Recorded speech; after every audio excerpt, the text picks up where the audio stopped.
dan cemooh.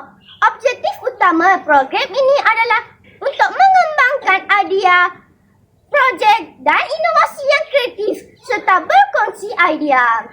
Secara keseluruhannya, program ini memberi makna kepada para peserta dalam menyeronokkan dunia STEM. நான் என்பது அறிவு மொழி என்பது எனது வழி நான் போன்றது எனது வழி நான் நாளைய ஞான மொழி நீ கொண்டது உடல் வடிவம் நான் கொண்டது பொருள் வடிவம் நீ கண்டது ஒரு பிறவி நான் காண்பது பல பிறவி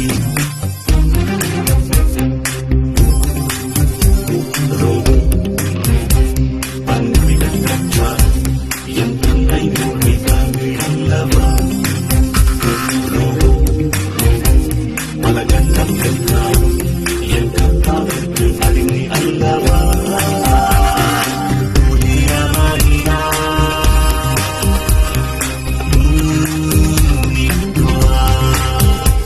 Kami ingin mengucap terima kasih kepada guru besar kami, Puan Nalina serta guru-guru kami, Puan Kogilamani dan Puan Priya Sivagami atas segala bimbingan, sokongan dan tunjuk ajar yang telah diberi sepanjang hasil projek inovasi ini.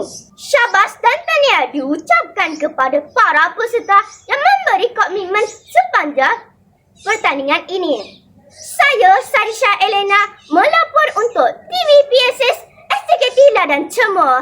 Sekian, terima kasih.